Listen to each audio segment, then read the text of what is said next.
Story 1. The last constitutional amendment passed was in 1971. In 1992, the last time an amendment was ratified and added to the Constitution. There is a major difference between passed and ratified. Story 2. All office holders who accept corporate campaign contributions must wear them on their exterior garments. You want to be a paid spokesperson? Fine, wear it on your sleeve like a NASCAR driver. Story 3. Enshrine proper voting rights. Election Day is a national holiday, and employers are required to give paid time off. The government is required to provide all voters with all necessary documentation, including voter registration if needed. You should not have to opt in to our core democratic right. Any voting location requiring more than 1 hour of travel or more than 2 hours of wait time to vote will be considered an unconstitutional attempt to deprive voters of exercising their right. A citizen of the United States is allowed to vote, and this right may not be removed or withheld for any reason, including crimes, probation, or parole. Require the federal government to automatically investigate any state that achieves less than 2/3 voter participation for violation of these rules. Lastly, although it is challenging, consider this: ban any person, organization, or entity from contributing financially to a campaign unless that entity is legally capable of casting a vote for itself on Election Day. This would also block the Republican National Committee and the Democratic National Committee from directly campaigning and force individual donations only. I think if we achieved this, many other positive changes would naturally follow. Story 4.1. Expand current age limits to have complementary upper age limits. Presidents and vice presidents must be 35 to 65 years old. Members of the Senate must be 30 to 70, and members of Congress must be 25 to 75. All Senate-confirmed or appointed positions have a mandatory retirement on their 70th birthday. Any currently serving official older than 70 must tender their resignation immediately when this goes into effect. All states must appoint a nonpartisan committee to decide the boundaries of representative districts to ensure geographical simplicity and competitive and otherwise fair elections. 3A. The size of Congress should represent the mathematically optimal size to ensure as equal representation for all districts as possible. No congressional district should have more than 50% of the population of any other congressional district. If Congress grows larger than can fit in an old building, Congress should pay to build a new building to accommodate its size. No public official may campaign or raise funds for any office until 3 months before the election. Between swearing in and that 3-month period, they are required to focus on the public interest in their public interactions. If they are providing an interview to the media as an office holder, they must swear to tell the whole truth, except in cases of national security, which they should defer. It should be the assumption that all government employees and elected officials should be held to higher standards when it comes to criminal and civil law while they are in the employ of the government. This includes but is not limited to police. In any criminal proceeding, the highest standard of behavior is to be conformed to. Story 5. I would not do anything new. I would dust off the Congressional Apportionment Amendment from 1789, which already has 11 ratifying states, and require Congress to figure out how to get 1 to 50,000 representation. Story 6. Hear me out. No more super political action committees or dark money nonsense where sources of massive campaign contributions go undisclosed and the funding can't be traced back to the original donor. It's disgusting and undemocratic, and is the root of most of our issues as a country. The current approximately $3,300 per election limit on contributions made by a person to a candidate should be the only permissible kind of political campaign contribution in existence. I'd maybe even agree to raise it up to $5,000. A candidate's campaign should be funded by supportive individual Americans and should not require spending $1 billion anyway. Yes, this means they'll need to get significantly more modest with spending, but it'll level the playing field of candidates and they'll never feel pressured to give in to big money or special interest group demands, such as bribes, for the sake of staying in the race. We can embrace capitalism and be grateful for its pros while also using some common sense to avoid the inherent cons that come with not regulating it. My amendment would stop corporations and the ultra-rich from having the one and only voice in our elections like they do currently. Story 7. Every law passed in the future needs to address only a single issue: You cannot include 32 different things in one bill like we do today, hidden by a cool name like the Patriot Act. Story 8. Illegal immigrants do not have the right to vote or to receive government benefits because they have not contributed to the tax system.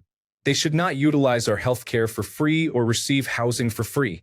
Only those who came here legally should be afforded these benefits. Come here legally or go home. Story 9.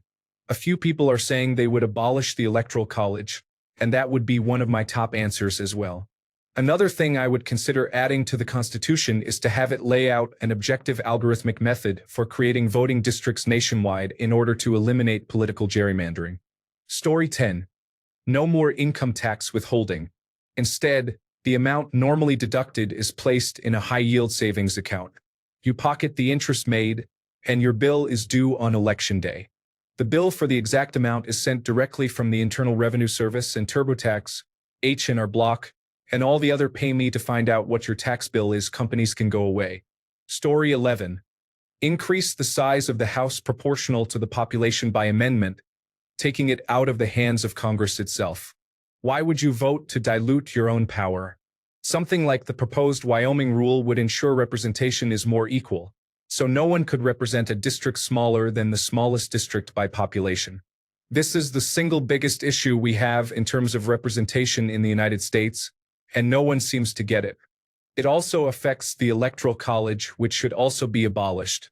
However, if I only get one change, Story 12, term limits on all elected federal offices. You get one term of 6 years for the President and Congress. Every 2 years, 1/3 of the House and Senate are up for re-election. If you really want to help the country and its people, you need to concentrate on that and that alone, not fundraising, getting re-elected, or doing something that will upset your donors. That would fix a lot of the corruption, but not all of it. Story 13. Non-serious answer. Required cheese minimums at taco places. People shouldn't have to pay 70 extra cents to just get a normal amount of cheese. Serious answer. I would probably focus on wages. Chief executive officers and shareholders are siphoning way too much from laborers, and none of them are worth what they're taking. I would like to live in a world with wage maximums for chief executive officers and protections for laborers against shareholders, which isn't a conversation happening enough. Story 14. Right to self. You have the right to all things administered or altered about yourself. The government cannot prevent you from tattooing yourself, cutting your hair, amputating your limbs if you choose, undergoing gender affirmation, plastic surgery, or abortion where the child is not currently in a state to live without further growth from the mother, such as no third trimester as premature babies can survive, using drugs to alter your consciousness, choosing alternative medicine, etc. Alternatively, the government would not be able to force tattoos, vaccinations, unwanted surgeries, or anything onto or into your body without your consent. Also, children should be protected from unnecessary genital mutilations such as female genital mutilation and circumcision, as well as reaffirming laws like no tattooing children, and perhaps even no piercings. Story 15. Something needs to be done about certain segments of the news media. If the news media didn't need ratings, then I think all the outrage, fear, and hate we hear every day would disappear, and our division would vanish. How do you write that amendment? Story 16. We have minimum age limits for President, Congress, Senate, and Supreme Courts. It's crazy that we have an average age of 64 in the Senate, which is almost retirement age. The maximum age limit for elected representatives should be retirement age. It's nuts that we'll have a contest between an 81-year-old and a 77-year-old for the next president. The oldest senator is 90 years old. Take money out of politics, set term limits, and ensure representatives are within working age. Story 17. Term limits for Congress. A total of 12 years for each. 1 2-year term, 1 4-year term, and 1 6-year term for representatives, and 2 6-year terms for senators. After that, they go home and find something else to do with their lives other than enriching themselves at our expense. And no coming back after a term out of office either. Story 18. Congressional Financial Restrictions Amendment, which would include but not be limited to banning elected members of the government from trading in the stock market, and ensuring that each member of Congress's salary cannot exceed the median salary of the citizens in the region they represent. Also, I think it would be wise to implement an alternative system for amending the Constitution in the case that the amendment being proposed directly impacts members of Congress. Congress would obviously not vote to restrict themselves, so an alternate method of amending the Constitution, while still being a strict and reliable system, would do a world of good.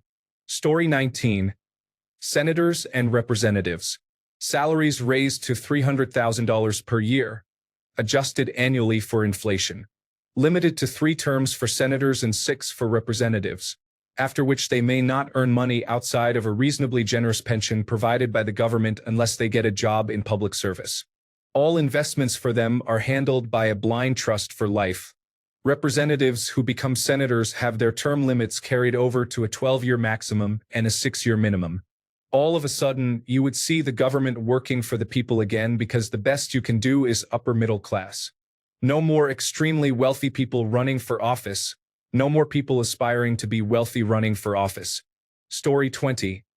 Revoke Citizens United and finally make bribing elected officials illegal and harshly punishable. Jail time for both, and immediately and permanently ban the official from ever holding office again at any level. Story 21. Ranked choice voting. This has been the biggest thing I've cared about for the last few years. I've always hated single-issue voters, but this will be the only issue I take into account until the day I'm not forced to choose the lesser of 2 evils. I'd also try to write a term limit for Congress into there too. Story 22. Every congressperson shall serve no more than 12 years, limiting senators to 2 terms and representatives to 6. Moreover, no congressperson shall hold securities, stocks, or bonds while serving as an elected official, nor shall they be paid at a rate higher than $100,000 per year. Story 23. No acceptance of outside funds. You make what you make, do your time and you're out. You want to make a profit? Make an application. The livelihoods of millions of people should never be bargaining chips for career points. Story 24. Congress under new terms. The Congress under New Terms Act. 1. Term limits of 12 years for each chamber independently. 2. Investment in the stock market is strictly prohibited, excluding 401k or IRA. All oversight is forbidden. 3. Pay is determined in 5 parts, based on the previous year. A 0.25% of the median pay of the district they represent, plus B. 0.00000004% of gross domestic product, minus C. The percentage difference of the federal annual operational deficit, 0 if surplus, minus D. The percentage of the rate of inflation greater than 2%, minus E. $0.005 for each ton of CO2 emitted by the U.S. The formula is A plus B, C, D, E equals pay. 4. A member of Congress must be within 12 years of the median age of the district they represent. 5. Once ratified, only the people of the United States of America, with a 65% popular vote, may adjust this amendment. 6. Lobbyists are forbidden. 7. Taking money or gifts from persons outside your immediate family and valued at greater than 1% of your annual income is prohibited. This extends for 15 years after leaving Congress. 8. Any subversion or attempt to work around any portion of this amendment will result in an immediate recall election. 9. All pay is forfeited during times of government shutdown. 10. Once retired, retirement is equal to 50% of the current average pay rate of Congress, subtracting 10% for each year, beyond 20 years, of holding an elected government office at the national level. Story 25. Goodbye Electoral College and primaries. The president gets elected through popular vote alone. Anyone from any party can run, and there can be any number of candidates. Story 26. Corporations are not people and cannot donate to political figures. Term limits and an age ceiling of 72 to serve in Congress or the presidency should be implemented, and lobbying should be abolished. Story 27. A voting rights amendment. An amendment explicitly enshrining a right to privacy. An amendment limiting campaigns to no more than 6 months prior to an election. No more dark money either. Less seriously, an amendment requiring loud, effective, automatic ventilation in all bathrooms available for public use. Story 28. Every bill brought before Congress must only deal with one issue. No more 1,000-plus page bills that have pages of unnecessary additions lumped in. One bill must deal with one single subject. Story 29. Federal judges cannot be on the bench for more than 10 years, Supreme Court justices for 20 years, and on a rotation so that each presidential term, the president can nominate one to replace the longest-serving one. Also, judges may never preside over cases involving the presidents who appointed them or the senators who voted on them. Story 31. Any elected government official residing in the House, Senate, White House, or Supreme Court cannot trade stocks or exchange traded funds. 2. Anyone found in breach of this or found liable in any felony criminal activity is ineligible to run for office in any available federal roles.